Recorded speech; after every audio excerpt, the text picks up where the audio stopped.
Hi guys, good morning. Welcome to another kiln opening video. This has been cooling since yesterday. Some of the old combinations that I've been using, tried to make a drip out of them, and some are pretty new that I am testing whether it's gonna work or not. Here's the cone. I don't know if you can see it.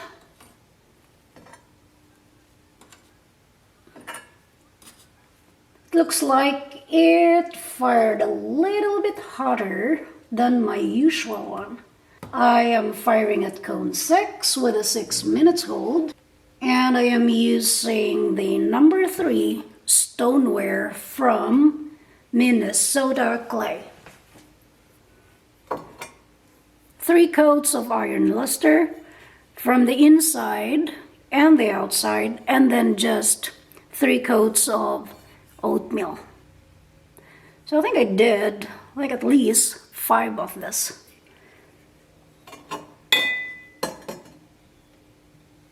So let me just remove that. Oh, I think I applied it too thick this time, or did I not wipe the bottom? So 5 of this iron scale thing.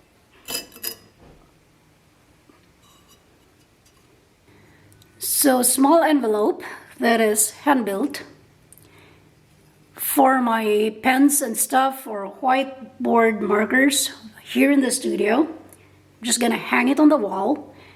And glaze is 3 coats of mulberry. Here's my coffee. I hope I don't spill it on the kiln.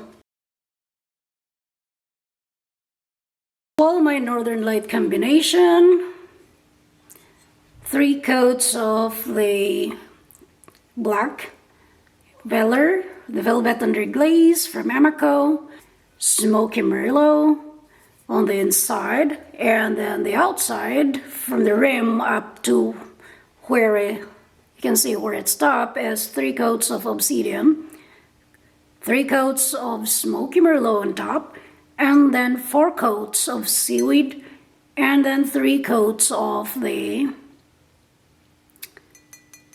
what is that? Indigo float.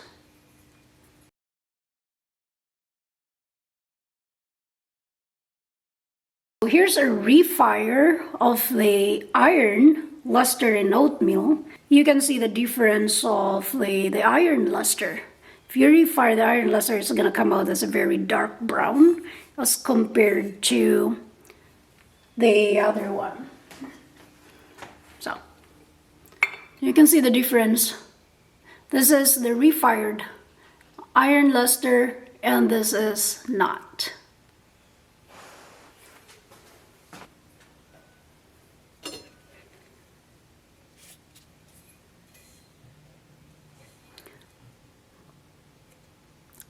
I don't know. Kind of disappointed with this one. I don't like it. It's still, it shows like a matte. I like the shiny one, so I don't know. I guess this is not gonna be a repeat for me. 3 coats of honey flux, 3 coats of the velvet or the velour black under glaze. And then this one, let me look at my notes. This is 3 coats of the purple crystal.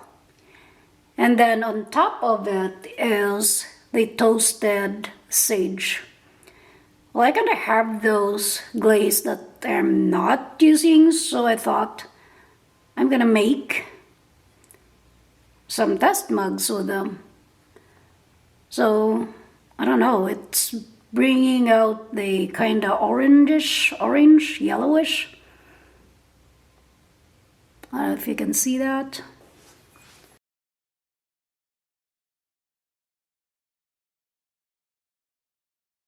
Well, this is actually nice except for this chipped. Honey flux, 3 coats on the inside.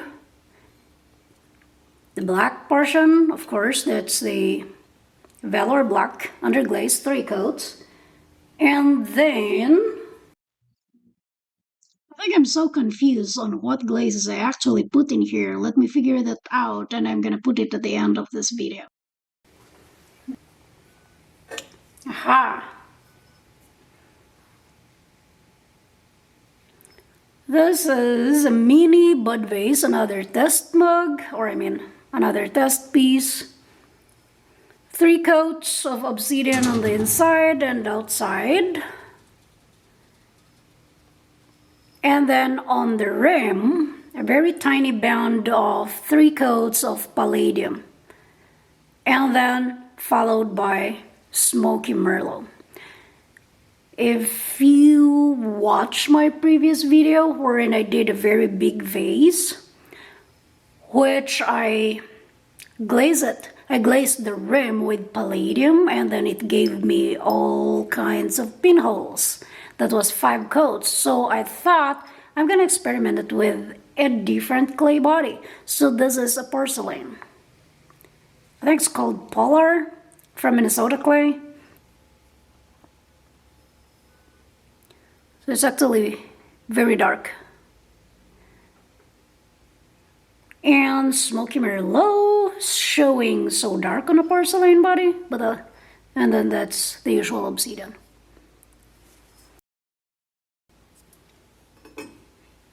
Okay, more experiments. Love the drip, except that it dripped a lot. Here is another confusion on the glazes that I put. I guess I am confused with my own notes. So let me figure that out and put the combination on the end of this video. I love the pink. Again, it ran up to the bottom. I hope those can be sounded and put it on my collection. So at least for this one, I know just by looking at it, I know the combination. Okay, so on the inside, plain 2 coats of raspberry mist. I love how pink it is. And on the inside, of course, the black, that's the Valor Black under glaze. And on the top is just the light flux and the dark flux. I usually put the light fluxes like on top of a glaze, but this time I put it underneath the raspberry mist. So I put a thin coat like on the rim, and then put it randomly like a thick coat of the light flux, and then below that again random blobby, I don't know if that's how you call it, blobby coats of the dark flux. So you can see the combination of the light and the dark flux. I actually like it, especially when they combine and create a drip. Except that you have to control it, otherwise it's gonna reach the bottom.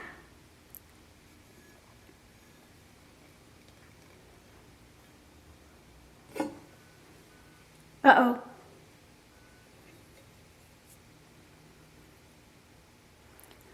Here's another test piece. I don't know if I wrote it down. I'm gonna try to find it.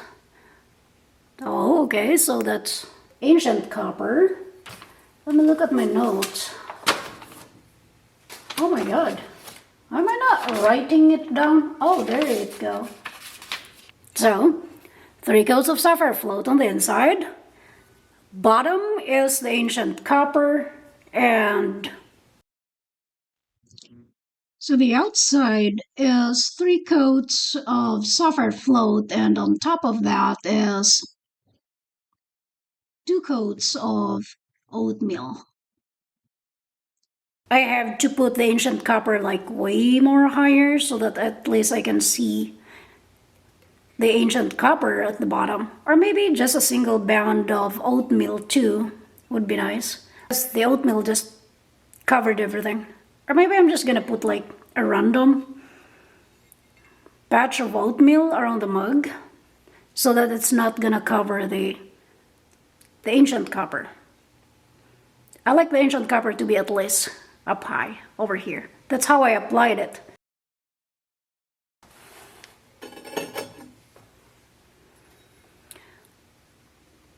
So I was really hoping to create a drip from the Northern Light combination, and I guess I did it. And I'm happy that it didn't reach the bottom. So that's one. I created 5 of them. Let's see if they all had a drip. This one has. Just one.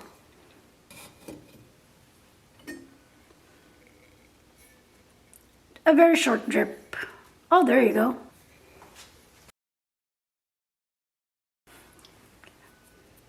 Experiment, ornament. I think I just glazed one. I think I just did this while I was doing the marbled mug with obsidian and snow.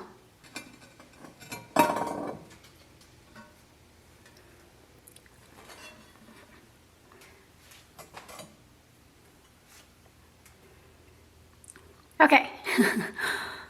Well, this is the cenote glaze that my husband forbidden me to glaze.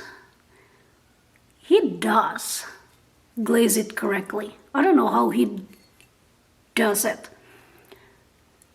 2 plain coats of cenote.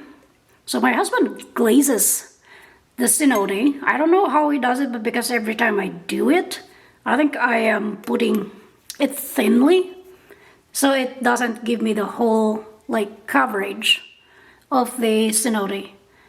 But this time, my husband did it, and I actually like it.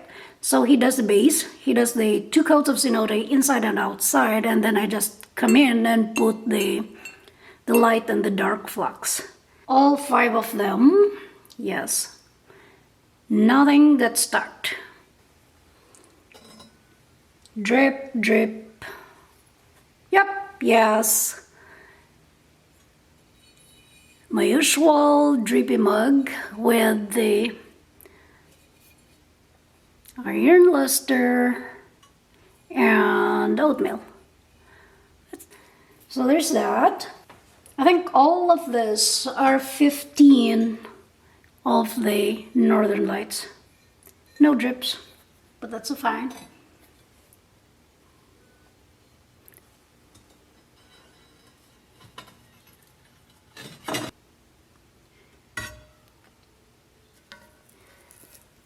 Okay, what happened there? One of my kiln posts stuck onto my shelf. There you go. Oh boy. There's a lot of drips at the bottom shelf. What's in here?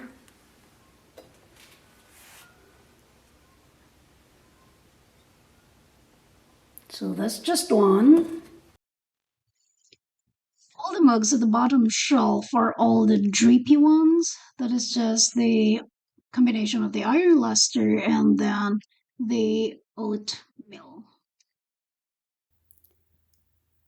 Okay, so I was so confused when I was unloading earlier. So went back to my notes.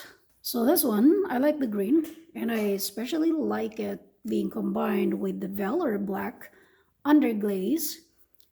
And then the inside as just 3 coats of honey flux. Okay. On the outside, from the rim, of course, up to where the black is, I used 3 coats of Blue Lagoon, like as the base. So 3 coats of Blue Lagoon. And then on the rim, I put 3 coats of lustrous jade. And then below that, covering the whole thing, is 3 coats of textured turquoise. So here's my problem. I know that the textured turquoise is gonna be so runny when being combined with another glaze, but I did it anyway. I put it thick, and here's the outcome. So I don't know if this gonna be sanded and be saved or not, otherwise just gonna go on to my collection or might go onto our cupboard. Anyway, I don't know if there is a difference between the lustrous jade and then the textured turquoise. Maybe next time I'm just gonna do a textured turquoise, or maybe just a lustrous jade. Okay, this one I really love it. I like the combination. But again, dripped a lot. Honey Flux, 3 coats. Of course, that's the Valor Black under glaze. And then on the outside, I use again 3 coats of Honey Flux as the base. And on the rim, I think that's what creating this color is 3 coats of blue rutile or blue rutile, depending on how you pronounce it. I don't know if I am pronouncing it right or not. And then below that is 3 coats of purple crystal. I kind of like the variation of adding the blue rutile on top. Again, don't apply it so thick. I mean, I love the drip, but not a lot of drip. Otherwise, I'm gonna end up with a lot of chip mug. Now I'm getting confused with all these experiments that I had. Next time, use this style. So I'm gonna check everything, every mug for pinholes that needs to go to garbage. And then, why do I have a fly in here? And then the bottom's gonna be sanded tonight. And thank you guys for watching. I'll see you in the next video.